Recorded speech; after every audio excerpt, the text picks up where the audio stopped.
Perfecto. Bueno, entonces, como les estaba comentando, la idea es que podamos tener un ejercicio de sustentación oral, fundamentalmente demostrando cómo la fenomenología, mm, sobre todo en un sentido de conceptualización, cuando digo conceptualización de la fenomenología me refiero a cómo podemos usar la fenomenología para pensarnos el fenómeno de la tortura, ¿sí? Que es el texto, digamos que de Montagut, ¿no?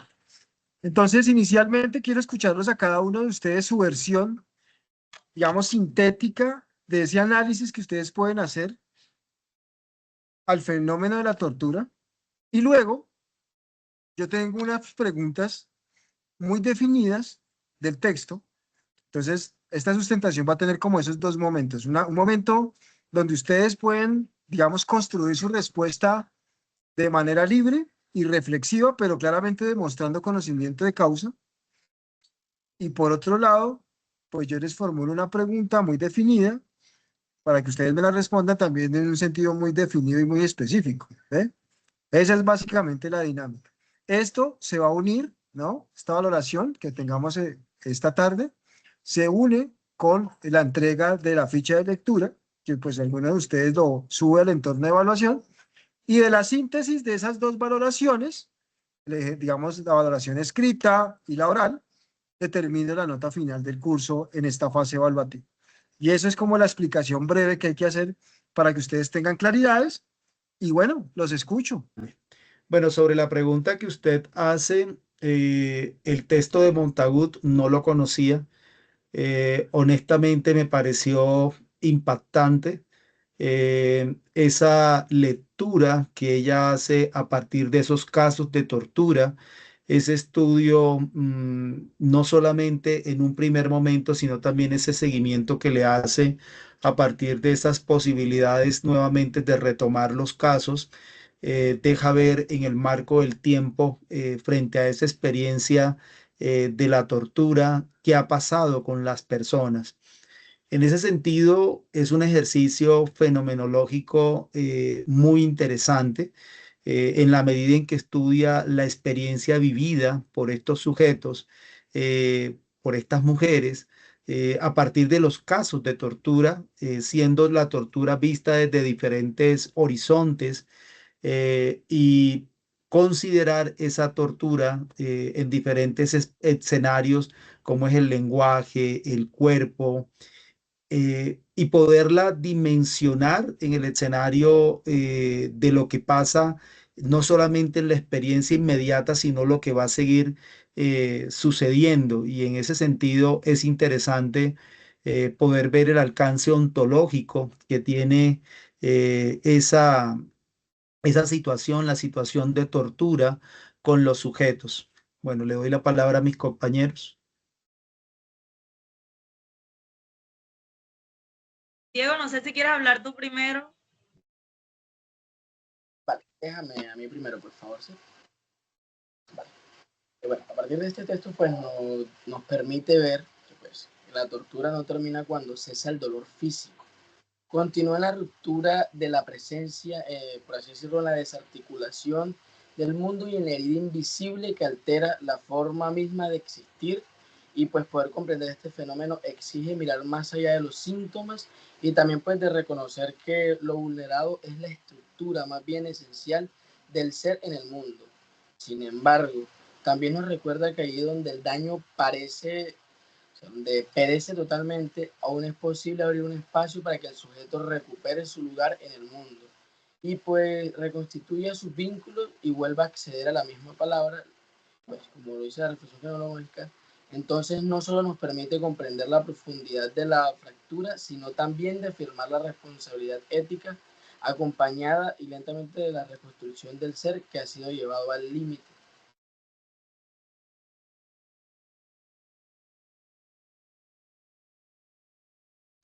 Ok, bueno, hola profe, mi nombre es Melanie Uliet Pérez Ibáñez y la verdad es que este último texto que nosotros leímos me pareció muy interesante, primero porque no conocía al autor, como lo decía el compañero, era una persona nueva para mí.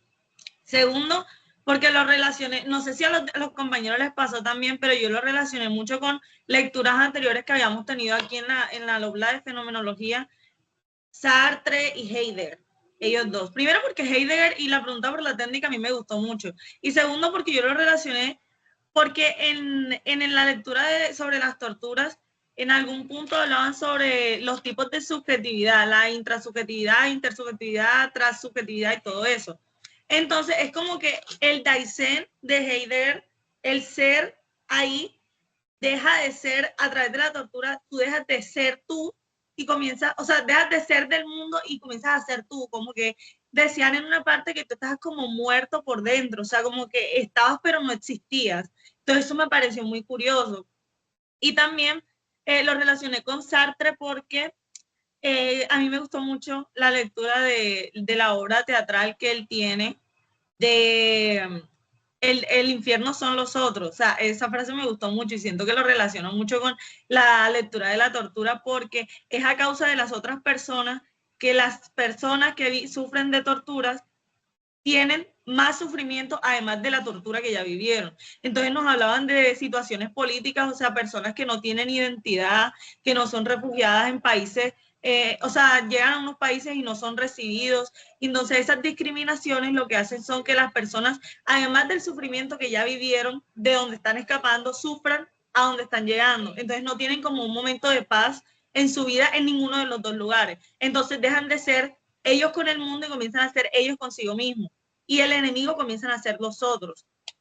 Y eso fue lo que yo pensé de las lecturas. Profe, Profe, está no lo muteado. escuchamos.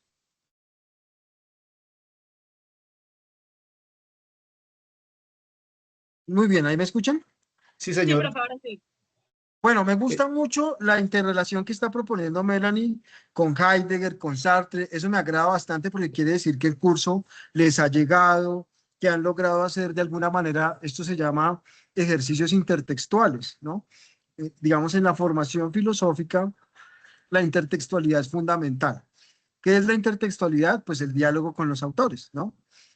Básicamente porque es en el diálogo como construimos conocimiento nuevo. Entonces, por ese lado, felicito a Melanie por esa iniciativa y pues aprecio en todas sus respuestas un ejercicio, digamos, sí, correcto de apropiación del texto de Montagu. Bueno, les voy a dejar las preguntas en el chat.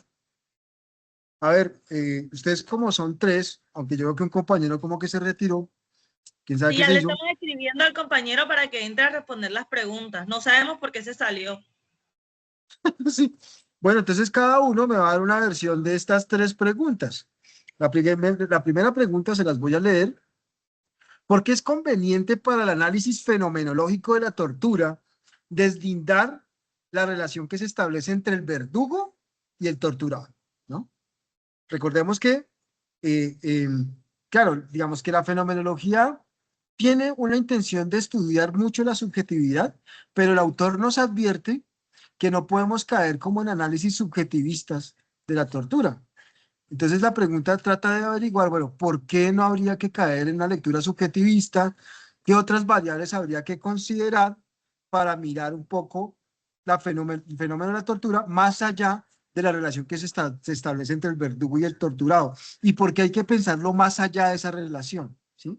Porque es muy usual, digamos, caer en la lectura de que el verdugo es el victimario y, y el torturado es la víctima, ¿sí? Entonces, para salirse de esa relación, él propone un tercer elemento. Yo quiero saber cuál es. Y, y ustedes me lo tienen que decir claramente. ¿Y por qué eso se conecta con la fenomenología? Entonces, primer reto. Segundo reto. ¿Qué sentido jurídico, ético y político tiene el hecho de pensar la tortura como un sistema? Y ahí les estoy dando una pista para la primera. Imagínense, el profesor es tan querido que les está dando pistas para resolver la primera inquietud. Qué bacanería de profe. Ahí, no voy a decir más porque si leyó la pregunta sabe. Tercero, ¿qué papel han jugado a lo largo de la historia los estados y los sistemas sociales dominados por militares en la implementación de la tortura como mecanismo para ejercer el control social? Si mencionamos un par de casos en Latinoamérica, seguramente salimos adelante de esta pregunta. Inclusive también digamos, en el contexto contemporáneo. También podríamos tomar algunos ejemplos. Por ponerles un ejemplo, Guantánamo, por ejemplo. Ya saben, si digo Guantánamo, ya sé por dónde va el hilo de la madeja. Y cuarto, que es el comodín, lo llamo yo la pregunta comodín, porque si falló en las otras tres, pues tiene un comodín, como el juego del póker, un comodín que le ayuda a salir adelante de las embarradas anteriores. Entonces, la pregunta es la siguiente. ¿Es cierto que en las sociedades modernas la tortura se ha hecho más indolora o blanca, a diferencia de las practicadas en la antigüedad? Por ejemplo, ¿cómo se dio en los tiempos de la Inquisición? ¿Sí?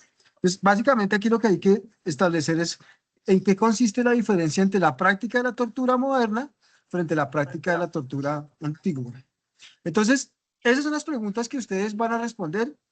Más o menos tendríamos acá unos 20-25 minutos para eso. Piensen muy bien sus respuestas y vamos a hacerle con todas. ¿Listo?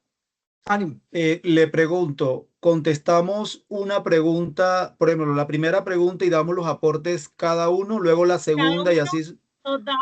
o prefiere cada que uno cada responde uno todas y conteste después todas al tiempo. Bien, gracias por la pauta. Yo creo que lo mejor es que cada uno responda a todas las preguntas, ¿cierto? Y ya, pues digamos que sale del asunto. Listo. Entonces, les voy a dar 6 minuticos para que sinteticen sus respuestas más bien 4 minutos. Ya 6 minutos es mucho. Les voy a dar 4 minuticos para que piensen muy bien su respuesta y no me vayan a decir barrabasadas. Bueno, ¿de acuerdo? está bien, profe. Listo, hágale con Listo. todo.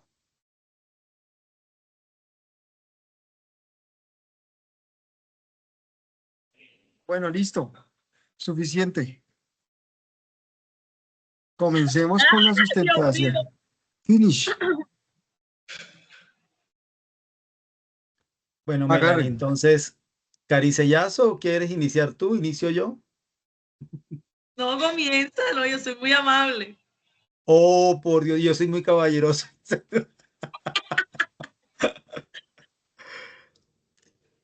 Bueno, honestamente me parecen preguntas muy interesantes que nos ponen a pensar no solamente en el texto, sino también más allá del texto. En ese sentido, frente a la primera pregunta, ¿por qué es conveniente que el análisis fenomenológico de la tortura deslindar la relación que se establece entre el verdugo y el torturado? Es conveniente hacer ese deslinde para poder tener un análisis fenomenológico mucho más profundo y no quedarnos únicamente en el hecho de la tortura en sí, para poder abordar esa experiencia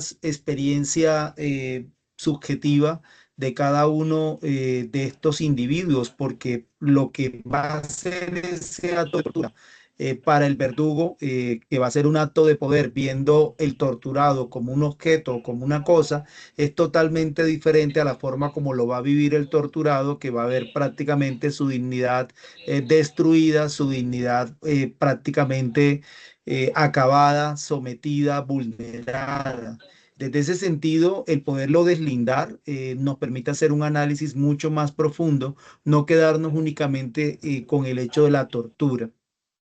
Frente a la segunda pregunta, bueno, creo que en la primera también usted hablaba de un componente que habría que tener en cuenta y ese componente creo yo que en la primera pregunta habría que tener en cuenta sería ese componente del componente histórico, político, jurídico que entreteje ese momento en donde nos estamos enmarcando para analizar la tortura. Y si yo me voy a la última pregunta, a la cuarta pregunta, la del comodín, donde usted habla de la tortura en ese momento de la Edad Media y la tortura en este momento, pues estaríamos hablando de dos contextos históricos, políticos, jurídicos totalmente diferentes y de cierta manera ellos tienen en esa relación del sujeto y el tiempo histórico en el cual se encuentran, tienen una relación que los lleva a vivir esa experiencia con determinadas particularidades.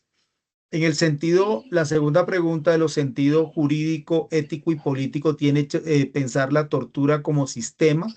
Pues la tortura es un acto que refleja la intención de poder, la intención de sometimiento, la intención de cosificar o ver al otro como un objeto, y eso tendría que ver con el sentido que se tiene de lo jurídico, lo ético y lo político, donde se legaliza la tortura. Y un claro ejemplo de esto lo vemos, por ejemplo, con la dictadura de Franco en España, donde hubo desapariciones y todo esto fue legalizado, o la dictadura de Videla en Argentina, donde también hubo desapariciones, o la dictadura de Pinochet y todo el caso de las madres de Mayo que están buscando a los niños desaparecidos, pero que para la dictadura eso antes, por el contrario, no estuvo mal. Hace poco se veía un documental sobre el franquismo, y el documental decía antes que Franco salvó España, que Franco antes tomó medidas para frenar la destrucción de España. O sea, se normaliza dentro del sistema ciertas conductas de tortura que se consideran válidas, necesarias. El caso de Pinochet con el golpe que dio en Chile, perdónenme. En el caso de la tercera pregunta, el papel que ha jugado a lo largo de la historia los estados y los sistemas sociales dominados por militares en la implementación de la tortura como mecanismo para ejercer control social. Bueno, yo creo que esa pregunta de cierta manera tendría que ver con lo que he comentado anteriormente, el caso Videla, el caso Pinochet, el caso Franco, donde la postura de los militares es que la patria, la democracia, el sistema está por encima de, y todo eso pasa a normalizar conductas que sin importar la dignidad del otro, sin importar la forma como se esté destruyendo al otro, todo eso termina siendo válido. Se considera con una postura sesgada desde lo ontológico que todo eso tiene razón de ser. Y en la última pregunta, ¿es cierto que en las sociedades modernas la tortura se ha hecho más indolora o blanca, a diferencia de las practicadas en la antigüedad, por ejemplo, como si en los tiempos de la Inquisición? Bueno, en la sociedad moderna vemos diversas manifestaciones de tortura, desde la misma tortura que se ve desde el ciberacoso y todo lo que esto puede significar, y que se puede llegar a considerar como algo menor, que como algo que no tiene tanta razón tanto impacto en el sujeto, y que su ejercicio de destrucción de la dignidad del sujeto no es mayor. Pero esto de igual manera, si lo analizamos teniendo en cuenta todo este nuevo escenario de desarrollo del sujeto dentro de la sociedad digital, es totalmente diferente, porque antes el sujeto prácticamente entra en un escenario de crisis frente a la construcción de su identidad, frente a la construcción de su ser, entre otras consideraciones. Bueno, le doy la palabra a Melanie. Gracias. Bueno, a ver, la primera pregunta dice, ¿por qué es conveniente para el análisis fenomenológico de la tortura deslindar la relación que se establece entre el verdugo y el torturado? Bueno, profe, yo considero que es importante deslindar esta relación. ¿Por qué? Porque el compañero lo estaba diciendo y estoy de acuerdo con él, pero yo lo explico de otra forma. ¿Por qué? Porque tanto el torturado como el verdugo, ellos viven o experimentan la situación de manera radicalmente distinta. O sea, la tortura para el torturado es incomparable, ¿sí entienden? Porque ahí el cuerpo deja de ser de él y comienza a ser el mismo lugar de su sufrimiento. O sea, él tiene dolor, vulnerabilidad, anulación del yo, ¿ya? Y el verdugo, en cambio, no habita ese mundo de destrucción, ese mundo de sufrimiento, sino que está en un espacio de poder, de dominio, que no permite acceder a la experiencia interna que tiene el torturado. Y entonces, la relación que cualquiera tendría entre el verdugo y el torturado sería un concepto de la técnica que yo leí de Heidegger que era tipo, la técnica es un medio para un fin, o sea, algo muy superficial. Entonces, tipo, esa relación no es suficiente para entender fenomenológicamente la experiencia que vive cada uno de estos actores. Ahora, ¿cuál es el que yo considero que es el tercer factor en esta relación? Para mí es siempre un ente de poder por encima de ellos dos. O sea, en una sociedad contemporánea para mí sería el Estado, la verdad. Porque el verdugo siempre va a, a seguir órdenes de un ente superior. Por ejemplo, en la lectura de Sartre, para ellos era Dios que los había llevado al infierno, pero el verdugo no era Dios, eran ellos mismos. Entonces yo por eso digo que es como un ente superior dependiendo del contexto en el que ellos estén. Eso era para la primera pregunta. Ahora la segunda. ¿En qué sentido jurídico, ético y político tiene el hecho de pensar la tortura como un sistema? Yo considero que pensar la tortura como un sistema y no como un acto aislado tiene un sentido tipo jurídico, algo político, algo ético. El profe. Sí, ya se unió. Bueno, qué pena, compañeros, ¿me están escuchando ahí? Sí, Sí, señor. profe, lo escuchamos bien. Qué pena, yo estaba, llegué hasta donde tú estabas haciendo la relación con Heidegger, la diferencia entre medios y fines, eh, y entonces puedo entender que efectivamente hay una visión, digamos, instrumental, ¿no? Del poder y la violencia, bajo el uso de la violencia, eso lo entiendo perfectamente. Y sigue, Ok. continúa. Yo quedé, ay, profe, ya ni me acuerdo, no, mentira, yo quedé por la segunda pregunta, que era, ¿por qué habría que pensar la tortura como un sistema?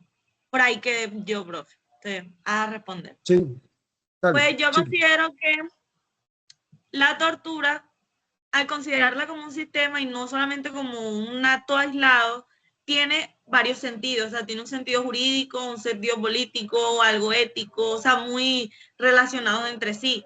¿Por qué? Porque, o sea, tipo, en lo jurídico es reconocer que la tortura no, o sea, depende de una cadena de mando. Por eso es que yo hablo del Estado, porque siento que está muy relacionado. O sea, de las instituciones, de políticas estatales, que lo que hacen es impiden reducir la responsabilidad a un solo individuo y obliga a que se considere que todo el Estado es responsable de lo que es la tortura.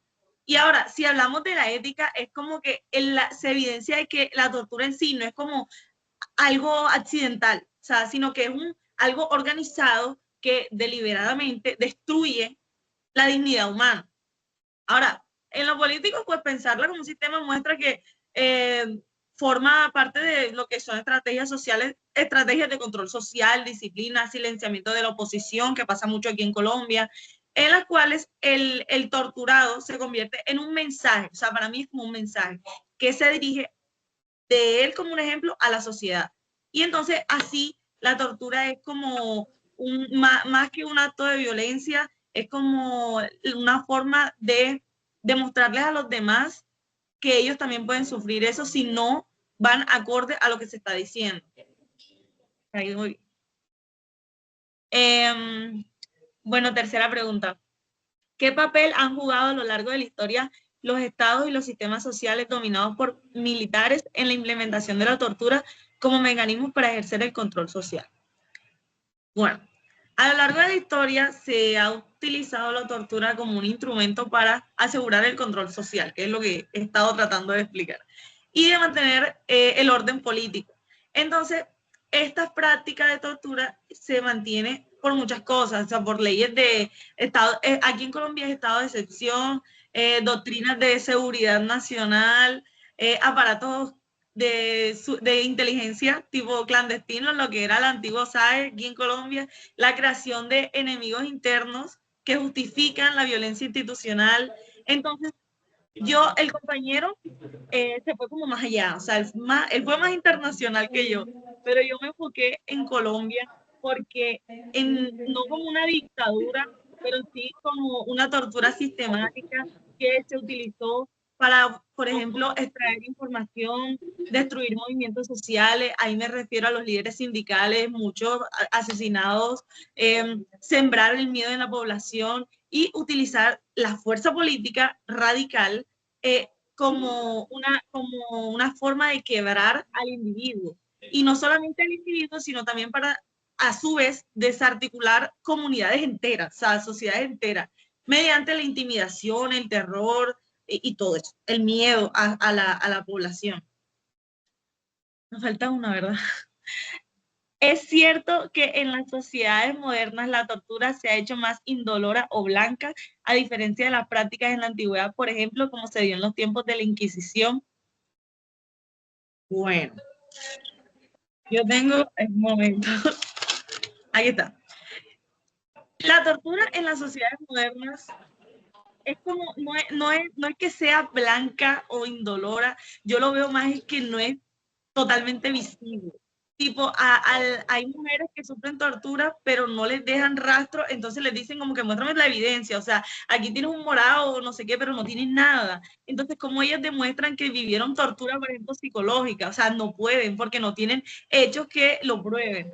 Entonces, en la lectura de Montagut del Ser y la Tortura había una frase que a mí me gustó, que era que la tortura solo funciona cuando ocurre en un espacio fuera del mundo, un espacio oculto, un espacio clandestino, un espacio sin testigos.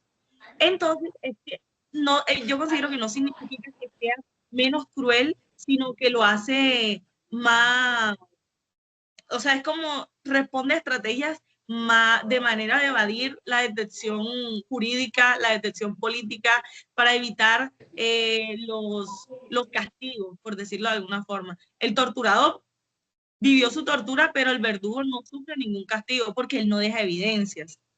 Entonces, de este modo yo considero que la violencia en sí no desaparece, no lo hace más indolora, sino la hace más técnica, o sea, la hace más silenciosa, la hace más eficaz en la destrucción del ser, de la subjetividad. Y entonces, lejos de humanizarse, la tortura se ha vuelto como más difícil de denunciar, o sea, es más devastadora para quienes lo están sufriendo. Y ya, ahora sí terminé, profe. Bueno, excelente. Muchas gracias, lo lograste, Melanie, también Luis Carlos. Bueno, los felicito por el entusiasmo que le dan a este ejercicio. Como se dieron cuenta, pues es una construcción más colaborativa del conocimiento, también un ejercicio mucho más dialogado, más conversado. A veces las evaluaciones suelen ser muy silenciosas y muy anónimas, pues por las entregas de los trabajos y demás, pero esto quería ser la excepción, ¿no? Entonces yo pues me siento muy agradecido y muy admirado de lo que ustedes han hecho. Entonces finalmente pues este ejercicio se combina con la parte escrita, ¿no? ¿Y quién va a subir el trabajo al entorno de evaluación? Yo, profe. Vale, a los compañeros... Sobre el trabajo. Sí. El compañero Diego y la compañera María. El compañero Diego fue el que estuvo inicialmente, pero no sabemos qué inconveniente se le presentó. Y María, ella pues nos ha manifestado que se va a colocar en contacto con usted. La ficha de lectura la presentamos con ellos. Sí, pues digamos, si ellos trabajaron, hicieron sus aportes, pues claramente los ponemos, pero así hay que decirles a ellos, y si ustedes se pueden comunicar de manera más eficaz con ellos, decirles que la parte oral, pues definitivamente, pues no estuvieron como a la plenitud de lo que se esperaba. Entonces, pues para ellos la valoración no va a ser igual. Eso sí, dejarlo claro. Y pues ustedes los que sí estuvieron, digamos, a viva voz y en la parte escrita, pues sí tendrán su consideración a plenitud de puntos. Eso es lo que habría que decirles. Bueno. Ok, Bueno, gracias, señor. profe. Bueno, un placer y muchas felicidades. Gracias. Muchas gracias, profesor. Melanie, un abrazo. Que tenga bonita tarde. Chao, termine la grabación. Bueno, Gracias. Sí, suspendo